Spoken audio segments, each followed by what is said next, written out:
Senator Chiz Escudero matapang na tinanong ang mga tauhan ni Pbbm. Hinggil sa Maharlika Investment Funds, nakitaan kasi ng senador na merong mali at loophole ang nasabing batas. Imagine karamihan ay ina-appoint as board members ay mga tauhan ni Pbbm, at ito pa exempted sa Procurement Law, sa madaling salita labag sa batas, at ubod di umano ng corruption ang mangyayari, exempted rin raw sa taxes, kaya pala minadali ipasa ang batas sa lower house, pero ang daming mali, pera ng taong bayan ang nakataya dito, tapos sila lang di umano ang makikinabang. Kung kayo ang tatanungin mga ka-Armor TV, pabor ba kayo sa Maharlika Investment Funds? Pero bago tayo magpatuloy sa ating topic mga ka-Armor TV, kung hindi ka pa nakapag-subscribe, mag-subscribe ka na at i-click ang notification bell, para mas updated ka pa sa mga ilalabas kong mga videos.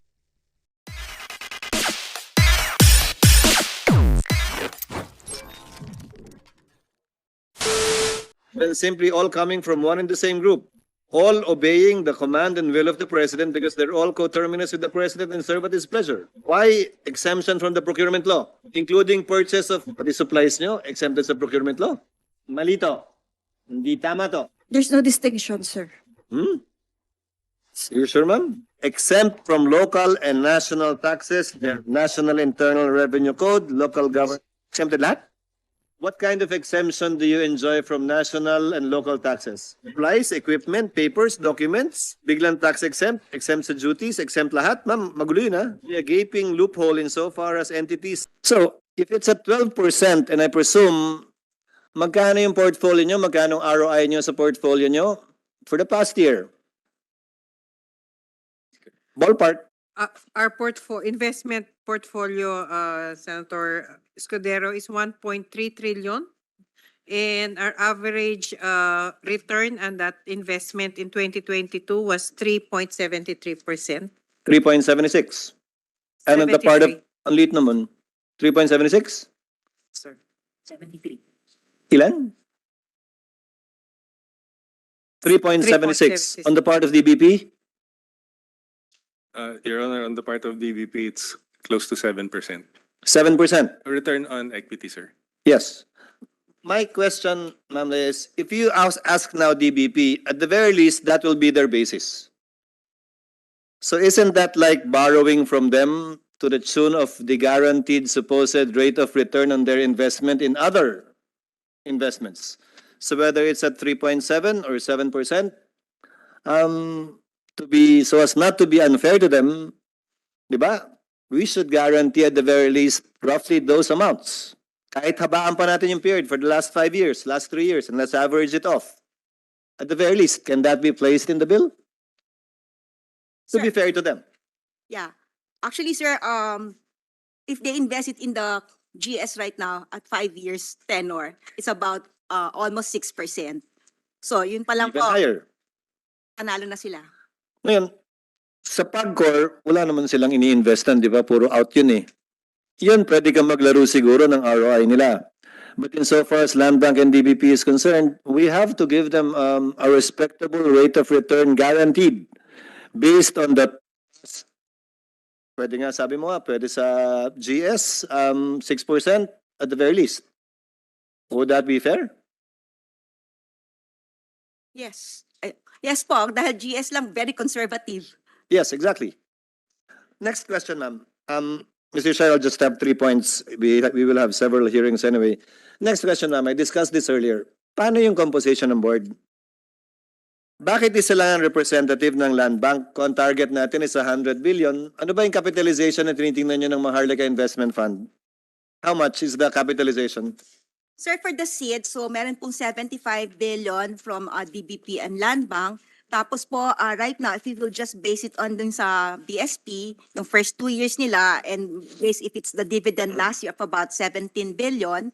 Tapos po, meron pong Pagcor na yung, again, if we base it on the dividend, so more or less mga 100 billion po. 100 billion pesos. Ma'am, I agree with the more or less 100, but we are organizing this corporation by virtue of a law, not under the corporation code. Right, ma'am? Tama po. Hindi ba dapat may capitalization yung batas? This does not have any. It simply talks of the contribution of Land Bank, of DBP, 10% ng Pagcor, baka may mag-invest ng private sector. I mean, that it's a law, it's not an excuse not to have a capitalization, authorized capitalization requirement. The bill does not, both versions, both the House and the Senate. So what would be, para kung mag-i-increase tayo ng capitalization, di ba? Hindi yung decision lang ng board, hindi naman IRR lang. Like with any other corporation, they should go through the process, since this is mandated by law, i-amend yung batas just like the BSP charter. Di ba? Nung nag-increase tayo ng capitalization ninyo, we had to amend the law. The same is true here. Kindly provide for a specific authorized capital of the MIF. And going to the composition, kung 100 billion yung nalagay nyo, ma'am, Land Bank 50 billion, again, Attorney Mortel, I think, will agree with me that if the capital contribution of Land Bank is 50%, prudence and practice to protect their investment would dictate that 50% of the members of the board should come. Ganun naman yung korporasyon, di ba? 50% ng kapital galing sa akin, 50% ng board akin. Section 9. 25% ng kapital galing sa DBP, 25% galing sa kanila. Where did this formula come from?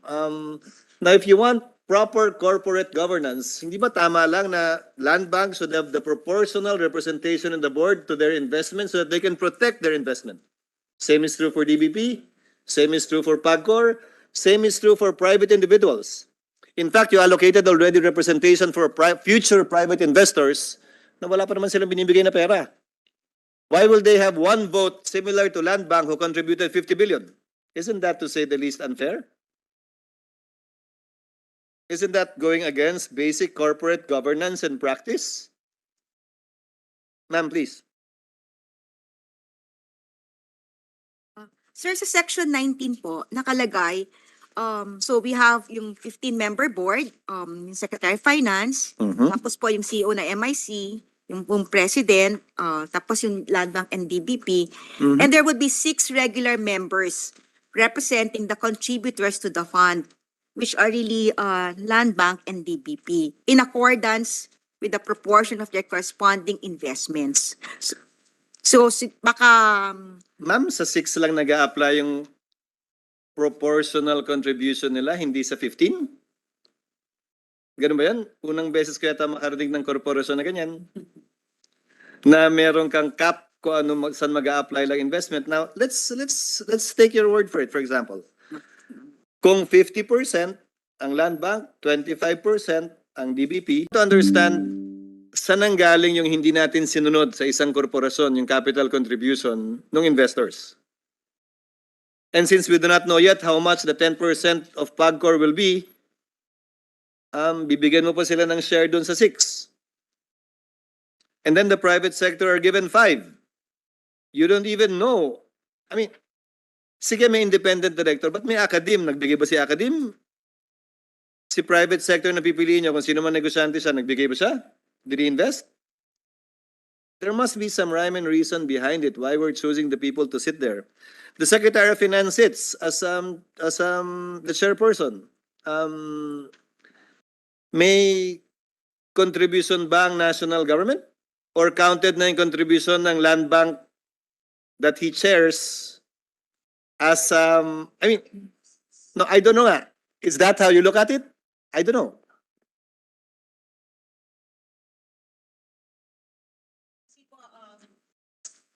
percent owned po ng DBP, ng national government, ang DBP at ang Land Bank. So, ika-count ko siya. So, you have 8 out of 15 coming from Land Bank, DBP. Kung binibilang ko Secretary of Finance, it's still not 75%. Now, my question is, shouldn't it reflect the capital contribution? Mr. Mortel, sir?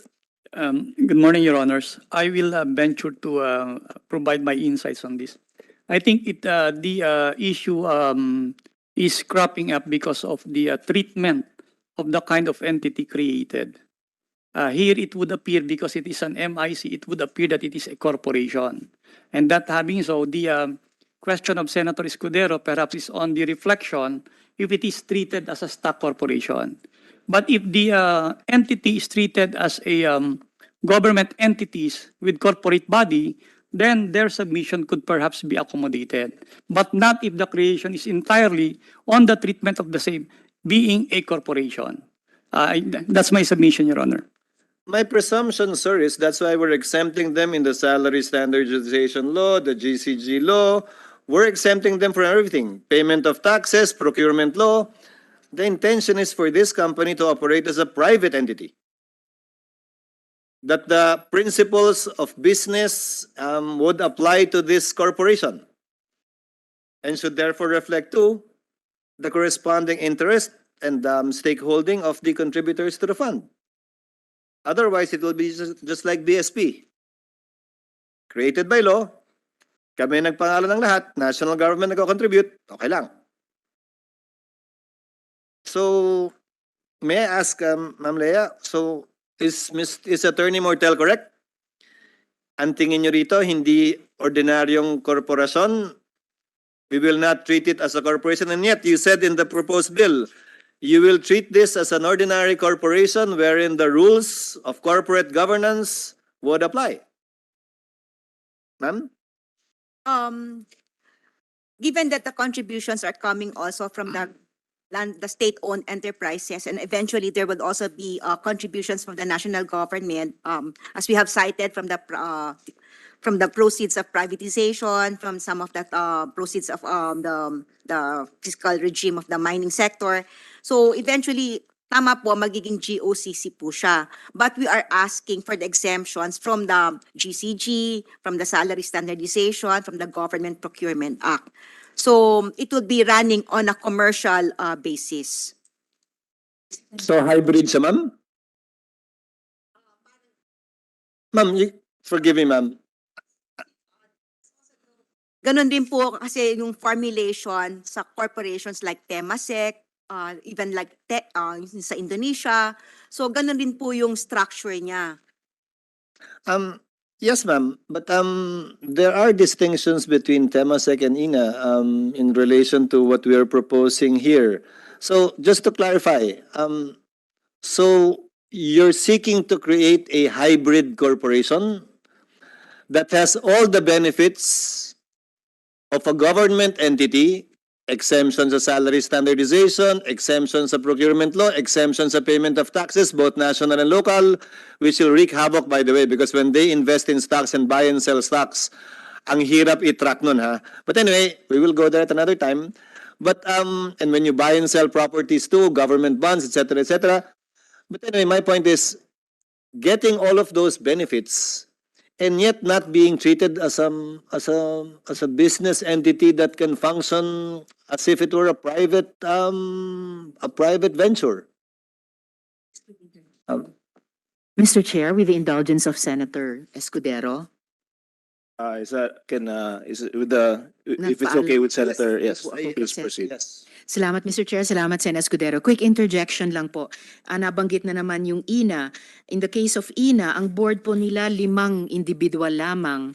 Tapos ang advisory board nila 5. And lastly po, in the sa questioning ni Sen. Escudero, sinabi po ni Attorney Mortel ng GCG, baka ituturing ito or itinuturing itong Maharlika na government entity with a corporate body. So just for the record, Mr. Chair, and with all due respect to the Chair, kaya nga po in plenary, although nag-rule na dito ang ating ang plenary, kaya po ni-raise ni Minority Leader yung matter of the referral of the bill. Kaya po pinost niya at that point in time na baka sa Government Corporations Committee. Kasi po kung hindi malinaw din, Mr. Chair, ang executive kung anong animal itong Maharlika, nakakalito pati sa atin dito sa Senado. So just for the record, Mr. Chair, and then again with all due respect. Salamat po, Mr. Chair. Salamat, Sen. Escudero.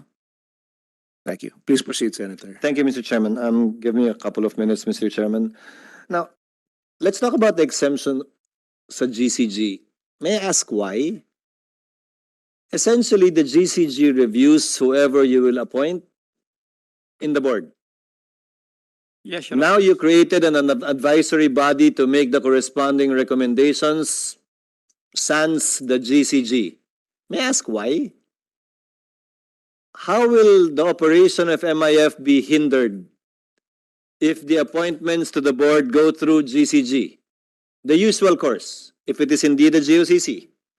Anong problema ba ng GCG na ayaw niyong padaanin sa kanila? What will be hindered if it goes through GCG? I understand, DBP, dumadaan sa GCG, di ba? Land Bank, same. So, ano yung hindi nyo magagawa o makukuha kung dumaan sa GCG kaya ayaw nyo? What's the logic behind it, ma'am? Siguro po, given yung experience ng mga government corporations namin in terms of yung pagpapadaan sa GCG, dahil sa dami rin po ng ine-evaluate nila, yung due diligence po nila, so medyo nagkakaroon lang po ng time consuming. But if it would just be through the advisory body na ang composition naman po ang ating Department of Budget and Management Secretary, ang NEDA Secretary. So there also would be in a best position to be able to have a determination of who should sit dun po sa board. Ma'am, if it's only time that you're concerned about, I would presume that the GCG is really busy at the beginning of any administration. It's been 6 months. Halos na fill up na halos lahat ng government corporations. Kung may backlog man sila, tapos na yon. So it's only time. So we include as part of the bill. I-prioritize nila to. I mean, if it's only the delay that you're afraid, I'm telling you already, the bill will be delayed because there are so many gaps and loopholes in the bill. So the GCG will have time. You can already start processing some of the names as soon as it is approved. What else, ma'am? Because I wonder why you don't want the GCG to go through the nominees. I presume all of these will be via a letter of intent signed by the president. It will go through the advisory board. The advisory board cannot just take up applications from whoever, di ba? As it is with the GCG. May letter of intent, ang Secretary of Finance, ang Presidente, depende sa korporasyon, which the GCG will process, and if they approve it, then the appointment or the designation will be affected. So why else, ma'am? Aside from the time constraint, bakit nyo ayaw dumaan sa GCG? Anong ayaw nyo sa GCG kung bakit nyo ayaw padaanin? Aside from the time. Hindi lang, if I may, Your Honor, hindi lang po kasi naman in terms of the nominations to the board ang ginagawa ng GCG. Marami rin po silang ginagawa, evaluating po yung performance scorecard and the like, no? So maraming preoccupation na might also delay in terms of the nominations to the board for the Maharlika Fund. And we see naman po with this, the advisory committee, na they would be in a best position to be able to know who should really the best minds to be able to make the MIC function very well. So yun po yung rationale behind bakit hindi na lang po dadaan sa GCG. The main reason why GCG has a permanent term is to guarantee independence. All of the people you're mentioning, DBM, DOF, and EDA, are all coterminous with the president and serve at his pleasure. They're all coming from one side. In fact, the main reason why GCG is there is to provide a different and separate perspective. Dahil wala naman sigurong isang tao nagmamayari ng lahat ng talino, galing at magandang intensyon para sa bansa, di ba? Maganda rin mapakinggan yung iba. And the same is true here. If you really want this MIF to succeed, the more heads that are participating in crafting policies and being a part of it, I think it would be better and best than simply all coming from one and the same group, all obeying the command and will of the president because they're all coterminous with the president and serve at his pleasure, unlike the GCG. Moving to the next point, ma'am. Why exemption from the procurement law?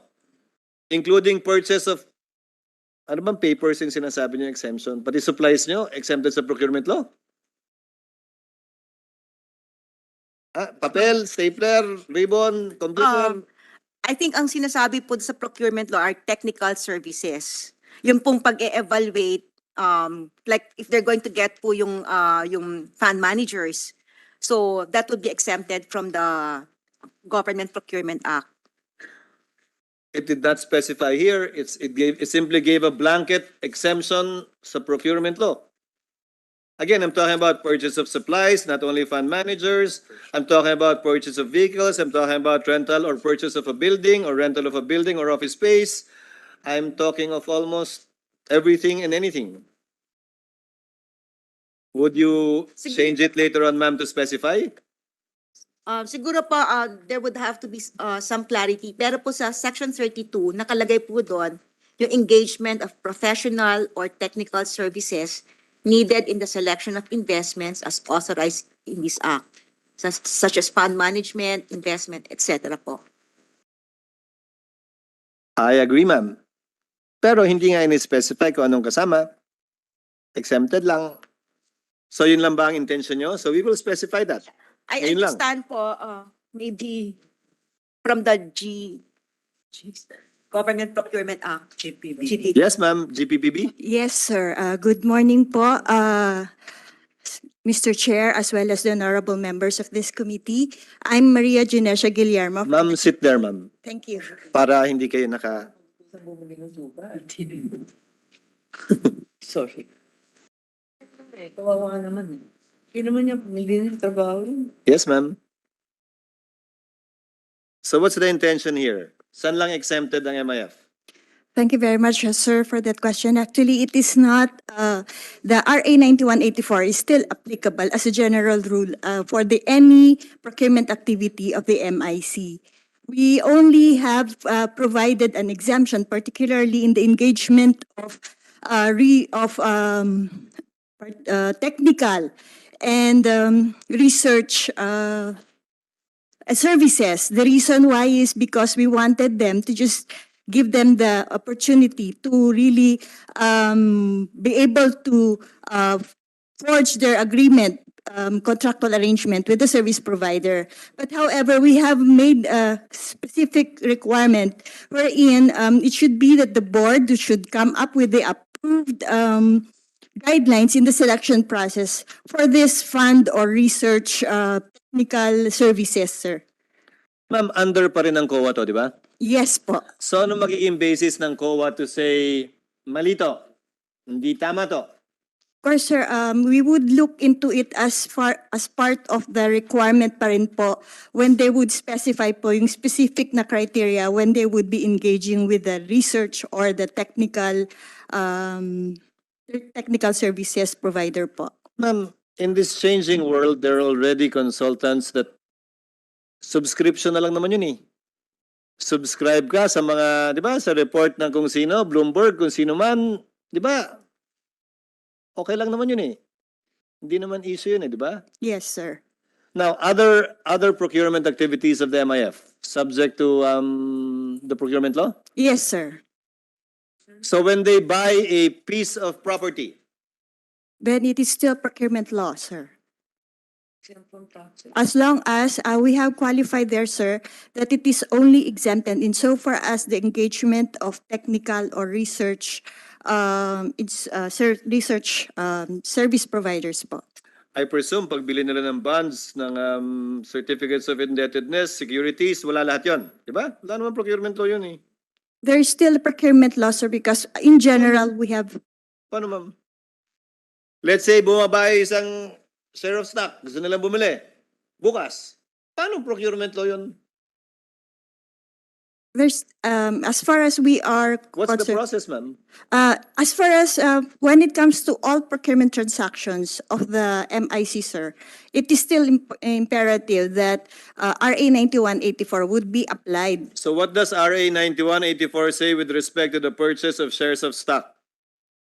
Ano yung proseso, ma'am? Of course, sir, as far as you shares of stock, of course, this is still subject to the corporation code, sir. And then as far as the procurement side of it, it is not under the purview po ng RA 9184. O so hindi nga kasama. Yes, sir. Hindi siya kasama. Pati pagbili ng government security, both No, foreign no, and sir. local. Hindi kasama. Hindi po. Pagbili ng real property, kasama. Yes, sir. Do you make a distinction between an investment in a listed company and investment in a company that's not listed? May we just look into it as, since we are referring to stocks, I think we have to apply the corporation code pa rin po, sir. So it's not necessarily No, po. ma'am. No, ma'am. We're talking about procurement rules, procedures, and laws. Yes po. Is there a distinction between MIC, MIF investing or buying shares of stock from a listed company compared to MIC, MIF investing in a company that's not listed? There's no distinction, sir. You sure, ma'am? Sir, this is insofar as the procurement law is concerned, sir. Ma'am, may kumpanya ako, tinatakot ko sila. Hoy, bili kayo ng share, mag-invest kayo sa kumpanya ko. Ni walang nakakaalam kung ano yung laman ng kumpanya ko. Hindi, unlike a company that's listed in the stock market, well, it goes through several checks. Yes, sir. So, walang distinction from the point of view of 9184? We are particularly looking at, sir, may I just check my notes, sir, is as far as investments are concerned, sir, this is not within the purview po kasi ng RA 9184. Ma'am, you're with GPPB, di ba? Yes, sir. Submit to us, ma'am, the implications Yes. na lang Yes, under sir. 9184 of the possible activities that MIC, MIF will be undertaking, assuming it is created into law. Yes, sir. Please, ma'am. Last point, Mr. Chairman, for this so that others can be given a chance. Now, Ma'am Lea, I'd like to take up tax exemptions. Exempt from local and national taxes, direct, indirect, National Internal Revenue Code, Local Government Code, all funds, assets, and properties, all revenue, income, investment earnings, as well as accruals thereto, purchase of supplies, equipment, papers, or documents. Exempted lahat? Does Land Bank or DBP enjoy the same? Ma'am, from Land Bank? No, sir. What kind of exemption do you enjoy from national and local taxes? Any? None, Your Honor. DBP? None po, Your Honor. Is this the first of its kind, Ma'am Lea? No, I don't know. Because Perhaps PAGCOR is, or NAPOCOR used to be to a certain degree, but Yes. The intention na lang, sir. Because the intention is that given that forgone taxes to be paid, it will go back to the fund. So, iikot po yung pondo ng pera, mas mapapalago, mas magagamit. So, I think that was the intention behind.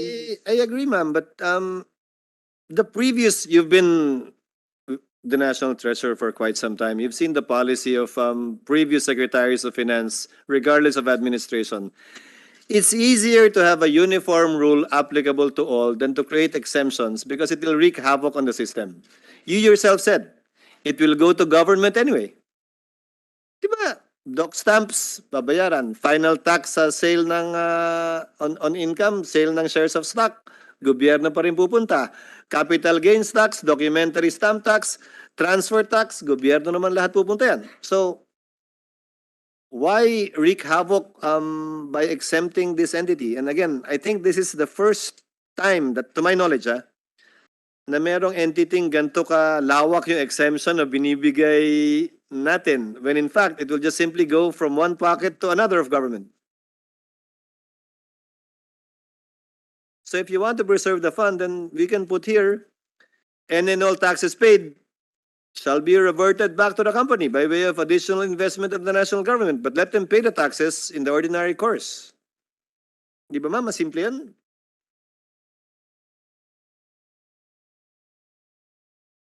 Kindly consider it, ma'am.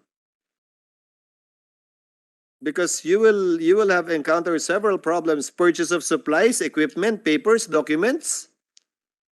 Biglang tax exempt, exempt sa duties, exempt lahat. Ma'am, magulo yun ha. Magulo siya.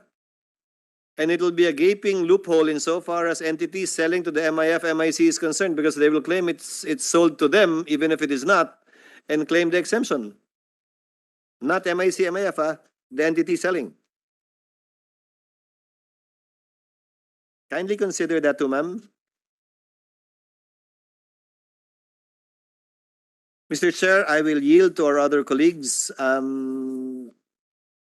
Given that I'm sure they have other questions as well, I will await the reply and the feedback and the submissions and position papers from the economic team headed by Ma'am Leia and as well as from the GPPB for me to continue with my interjections and interpolations on the bill. Thank you, Mr. Chair.